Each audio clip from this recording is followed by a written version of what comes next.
Ils sont vifs, les volontaires internationaux de la francophonie. Âgés de 24 à 34 ans, diplômés de l'enseignement supérieur, ils ont été choisis pour effectuer une mission professionnelle de 12 mois dans un pays étranger, au sein de l'espace francophone. Je m'appelle Queen Mai et je viens du Vietnam et je suis affectée au Gabon en tant qu'une attachée de coopération pour un projet appelé Commerce et Développement Durable. Je viens de Madagascar, je serai affecté à Bénin. C'est mon première expérience internationale et je suis aussi le premier malgache à être volontaire, je crois. Je suis content d'être volontaire et je suis fier d'être représentant de mon pays, le Cambodge. La francophonie a un passé, elle a un présent, mais elle doit aussi avoir un avenir. Et cet avenir repose sur les épaules de la jeunesse. Plus de 3000 candidats, et il en reste une cinquantaine, la crème de la crème. Ce sont des jeunes motivés, ce sont des jeunes formés, ce sont des jeunes aussi dont le profil correspond à la mission qu'on va leur confier. Je suis français et je suis affecté en Roumanie dans un centre culturel français.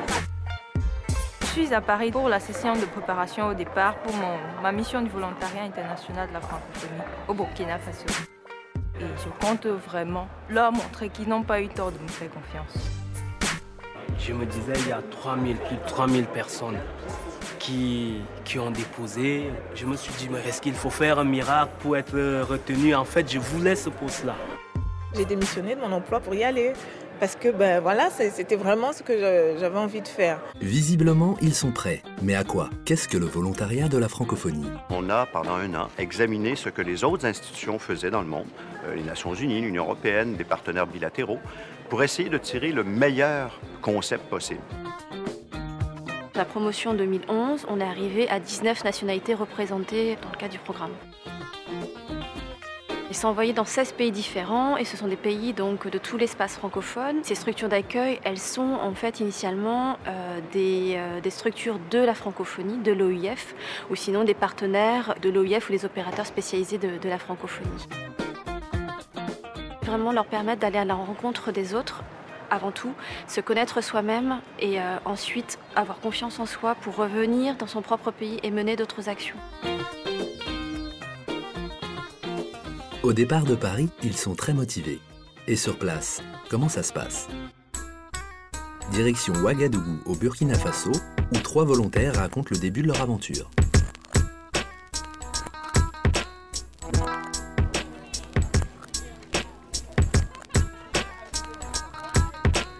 Marina, camerounaise, a trouvé ses marques. Nous sommes ici à Ouagadougou, au marché du Katoya. Aujourd'hui, je vais acheter des légumes. Ce ne sont pas les légumes de chez moi, mais je vais trouver un moyen de les faire.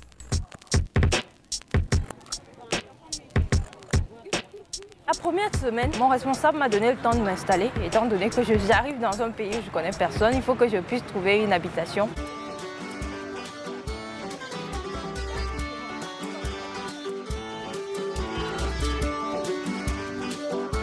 Je suis affectée en tant qu'ingénieur pédagogique multimédia. C'est utilisé pour les formations ouvertes à distance. Ça veut dire que je travaille avec les enseignants qui me donnent leurs cours, soit sur support numérique ou bien sur papier. Alors ils les découpent en objectifs. Alors je les fais ressortir à partir d'un logiciel pour qu'ils soient facilement intégrés dans des plateformes de formation en ligne. Ce programme de numérisation des cours ici au Burkina est un projet dont il parle depuis longtemps, mais qui traîne encore le pas. Alors mon objectif, enfin mon souhait, c'est de finir ces 12 mois ayant installé quelque chose de visible et palpable.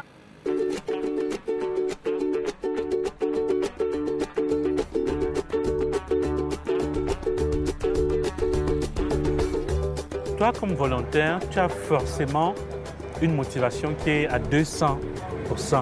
Et tu as envie de rouler à 2000 à l'heure. Mais... Je suis pressée. Ouais, c'est ça. Mais le principe, c'est quand même qu'il faut se donner du temps. Il faut observer. 1 mois, ce n'est pas petit. Ce sur quoi j'insiste, c'est de garder qu'il y a un impératif de t'approprier ton contexte. avant l'impératif de tout développer. Il y a des choses qui sont importantes. Tu dois rencontrer les gens. Sage conseil pour un échange gagnant-gagnant. L'objectif vraiment de ce programme, c'est de pouvoir avoir un bénéfice partagé entre la structure d'accueil et le jeune. Avec Marina, elle devait nous accompagner dans la formation des cellules en production de contenu multimédia. Ça nous permettra d'aller beaucoup plus vite au niveau de nos activités. Et je pense que c'est un programme quand même assez intéressant. Au-delà même de l'apport professionnel et autres, c'est l'espace francophone qui se renforce.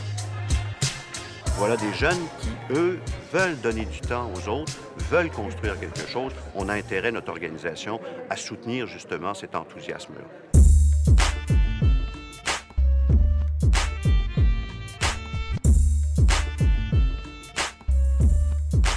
Pour Olivier, originaire de Yaoundé, Ouagadougou est une première expérience à l'étranger.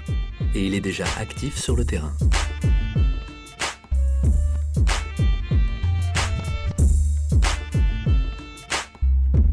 La maison des savoirs promeut tous les savoirs. Il y a déjà des salles très bien équipées en termes d'ordinateurs. Là, il y a des tableaux qui permettent aux étudiants de former un peu des petits groupes d'apprentissage. Je vais vous présenter Rodrigue. C'est un collègue de service. C'est notamment lui qui m'a accueilli à l'aéroport lorsque je suis arrivé. Et il m'a aidé à trouver un logement. Ah, Rodrigue, bonjour. Ouais. Comment tu vas? Ça va. Notre activité se passe bien. Ah, d'accord. Nous attendons d'Olivier qu'il nous accompagne dans la réalisation de nos différentes activités socio-culturelles. Nous sommes en plein dans une activité, la Journée mondiale du refus de la misère, voilà, initiée par Olivier. Une journée de sensibilisation et de solidarité envers les couches les plus pauvres. Et là, pour le public, nous avons prévu des projections à l'intérieur de la salle. Nous avons mis une corbeille que nous avons dénommée la corbeille des lamentations. Je suis optimiste de toutes les façons. Je vais faire le maximum. Je vais faire tout le possible pour qu'on puisse réussir beaucoup de choses, peut-être nouvelles, à Ouagadougou. Vous êtes pour nous des ambassadeurs. N'oubliez jamais que vous représentez la francophonie. On attend de vous des résultats. Vous ne partez pas un an en vacances.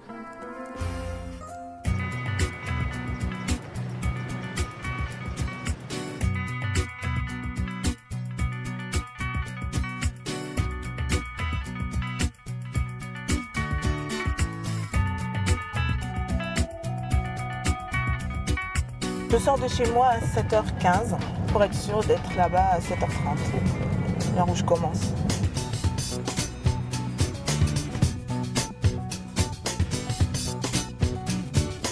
Il y a un rituel quand on arrive. Vu qu'on n'est pas nombreux, on va dans le bureau de la documentaliste et on prend le café. Avant d'arriver à Ouaga, je travaillais dans un cabinet d'avocats à Paris, dans le 8e arrondissement.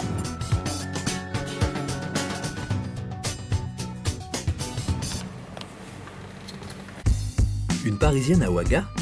Alors, quel est le but de cette expérience, Erika?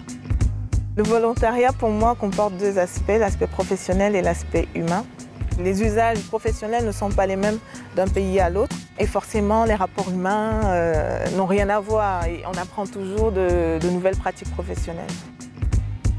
Après le vif, je rentrerai en France, mais ça pourrait me donner envie de venir m'installer en Afrique, par exemple. Le programme de l'OIF, le volontariat, est un programme formidable, parce que simplement ça permet à des jeunes de se faire de l'expérience dans un milieu réel. Ça permet à ces jeunes-là vraiment de se valoriser. Au bout, on a vraiment le résultat escompté. Et c'est ça le principal. Le VIF, c'est une expérience de mobilité internationale unique. C'est aussi un tremplin professionnel, si l'on en croit les anciens volontaires. J'ai été volontaire international de la francophonie d'octobre 2008 à octobre 2009 à Bucarest en Roumanie. C'était ma première fois d'avoir une vraie expatriation qui a un caractère professionnel. Ça m'a surtout aidé à me faire une idée de la carrière professionnelle que je voulais, dont je rêvais. Moi, par exemple, les volontaires que je connais, avec qui nous avons été là-dedans, beaucoup d'entre nous sommes insérés professionnellement à des niveaux qui sont plutôt intéressants. C'est-à-dire que c'est des niveaux sur lesquels je pense qu'on n'aurait pas eu facilement accès si on n'avait pas eu ce type d'expérience. Ce programme est quelque chose d'assez extraordinaire. Moi, par exemple, je suis africain, je suis quitté d'Afrique pour aller en Europe, pour apporter un appui là-bas. Vous voyez un peu ce type de mécanisme. Est-ce que ça peut créer comme représentation de soi, de l'univers et de la francophonie?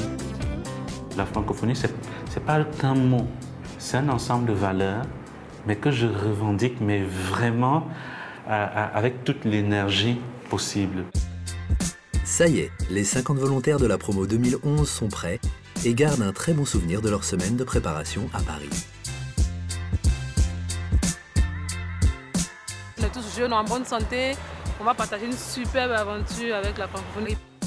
Je vois que notre avenir est un peu dégagé. Ces différentes nationalités que je rencontre sont des nationalités qui vont me rester comme des biens à vie. Bon voyage à tous. Je compte sur la jeunesse, sur sa compétence, sur son talent, sur son enthousiasme, sur son imagination, sur son esprit créatif, mais aussi sur son esprit d'organisation et de méthode pour franchir les étapes qui restent à franchir dans cette œuvre jamais achevée de construction d'un monde plus universel, plus divers et plus riche. Et c'est ce monde-là que la francophonie a pour ambition de réaliser au service du monde francophone, mais comme modèle aussi au service de toute l'humanité.